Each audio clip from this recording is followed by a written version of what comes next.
Hello friends, स्वागत है आपका आर के क्लासेस में। दोस्तों, आज की क्लास में हम लोग जिस प्रश्न पर बात करेंगे वह है जलवायु परिवर्तन और इसका अर्थव्यवस्था एवं कृषि पर प्रभाव। साथ ही इसमें हम लोग जानेंगे कि इसको कम करने हेतु भारत के द्वारा वैश्विक स्तर पर क्या क्या प्रयास किए गए हैं।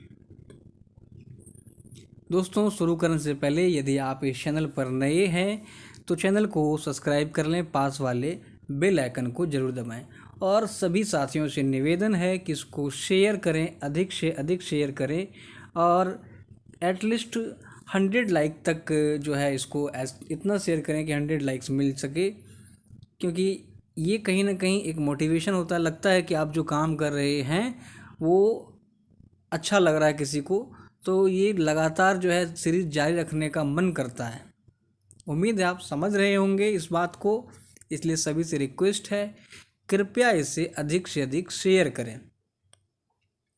जल्दी हम लोग स्टैट को भी स्टार्ट करेंगे लाइव क्लास के माध्यम से। तो चलिए आज का टॉपिक शुरू करते हैं।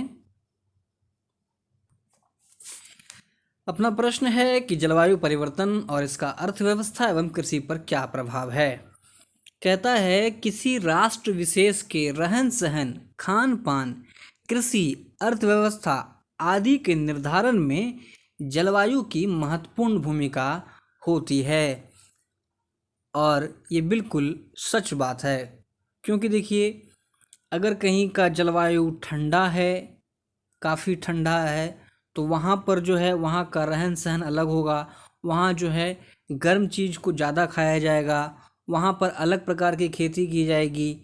तो ये सारा निर्भर करता है, जलवायु की इसमें महत्वपूर्ण भूमिका होती है। कहता है कि भारत में लगभग 60% लोग अपनी आजीविका हेतु कृषि पर निर्भर हैं। और कृषि में जलवायु की भूमिका आगे हम लोग देखेंगे। बात करें जलवायु परिवर्तन की, तो कहता है किसी स्थान विशेष के दीर्घकालीन मौसम संबंधी दशाओं के औसत को जलवायु कहते हैं। किसी एक पर्टिकुलर जगह की अगर बात करें तो वहाँ जो मौसम संबंधी दशाएं होती है उसे जलवायु कहते हैं। वर्तमान में स्थानिक एवं वैश्विक जलवायु में मानवीय एवं प्राकृतिक कारणों से परिवर्तन देखने को मिल रहा है। मतलब जो जलवायु है उसमें हमारे द्वारा और प्राकृतिक घटनाओं के कारण इसमें परिवर्तन हो रहा है, इसी ही जलवायु परिवर्तन कहते हैं। बात करें आगे जलवायु परिवर्तन के अगर साक्ष्य की बात करें तो कहता है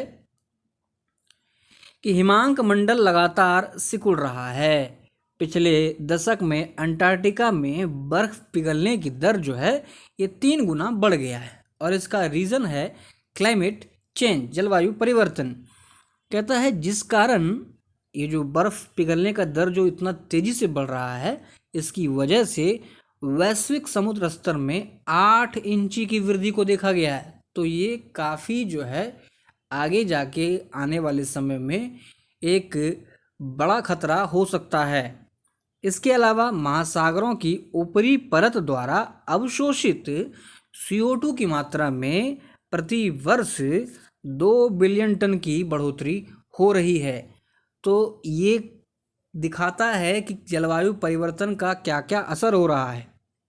बात करें जलवायु परिवर्तन होने का क्या कारण है, तो देखिए इसके 2 कारण हैं, प्राकृतिक कारण और मानवीय कारण।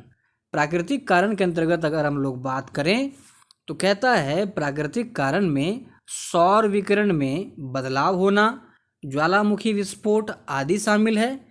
बात करें अगर मानवीय कारण की, तो मानवीय कारण में निम्न गतिविधियां जो हैं ये जिम्मेदार हैं।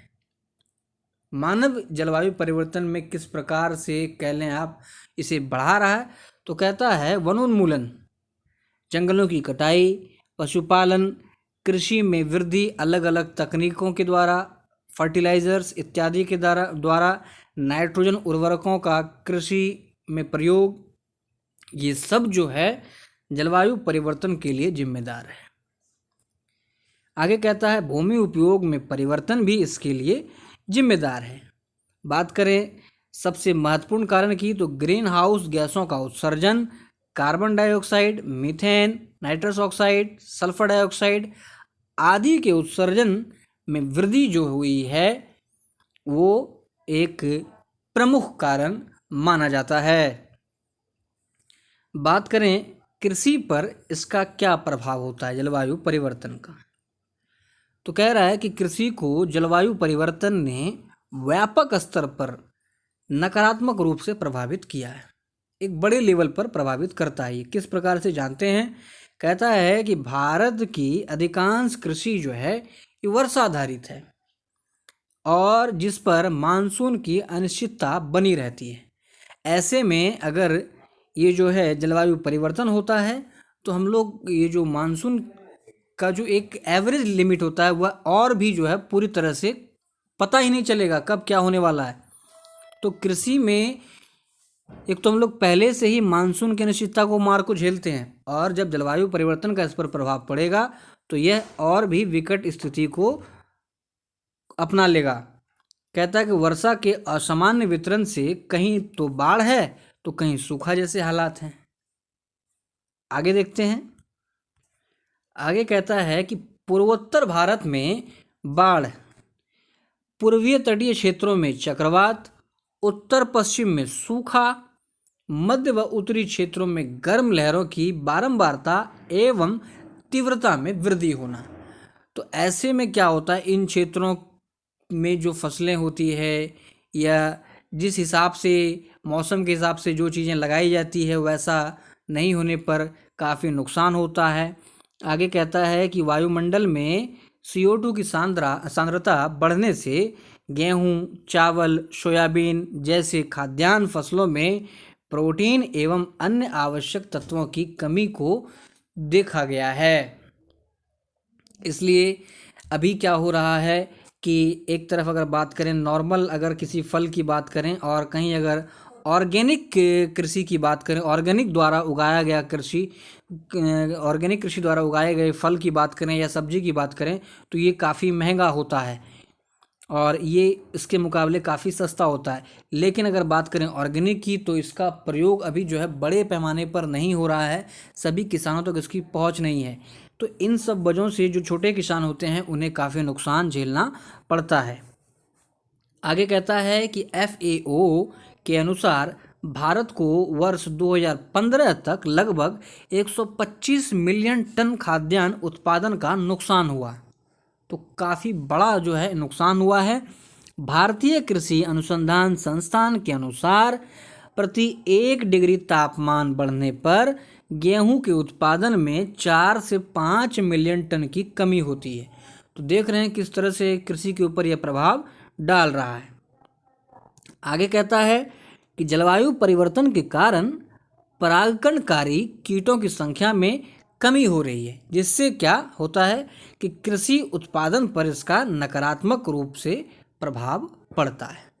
तो कृषि के क्षेत्र में इतनी समस्याएं उत्पन्न हो सकती है। बात करें अर्थव्यवस्था पर जलवायु परिवर्तन का क्या प्रभाव है, तो कहता है कि जलवायु परिवर्तन का सर्वाधिक प्रभाव मध्यम निम्न आय वाली अर्थव्यवस्था पर पड़ा है। बात करें अपने देश की तो देश में इस वर्ग के लोगों की संख्या काफ़ी ज़्यादा है।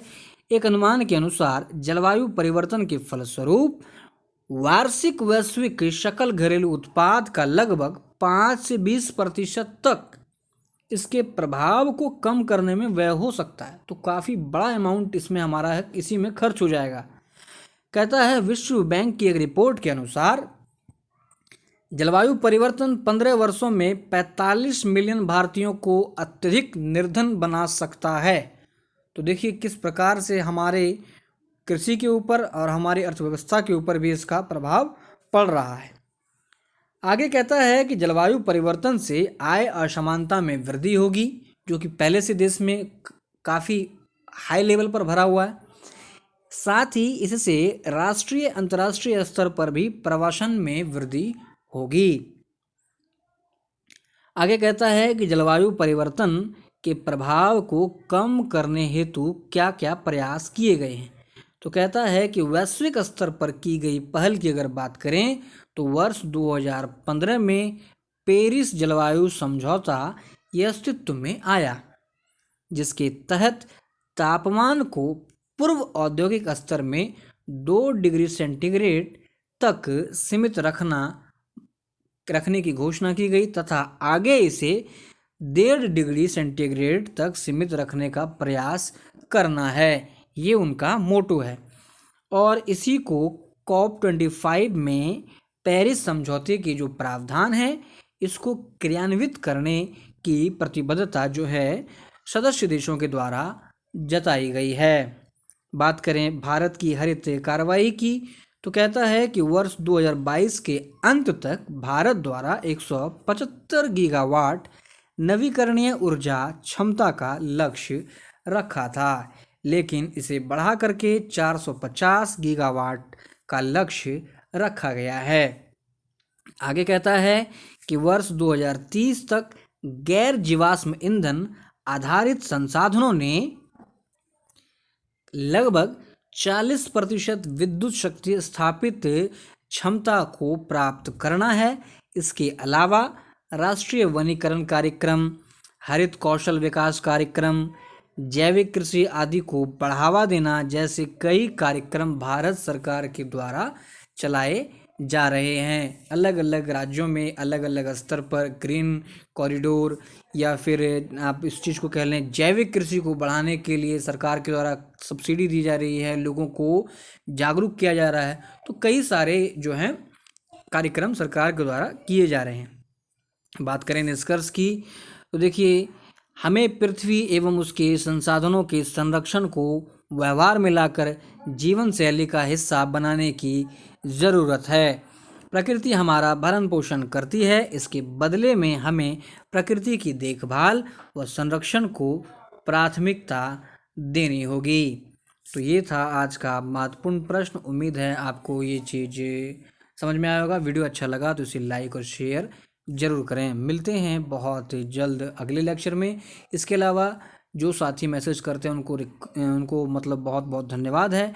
आप थोड़ा समय दें, सभी टॉपिक्स पर वीडियो जो हैं एक एक करके लगातार आती जाएंगी। धन्यवाद।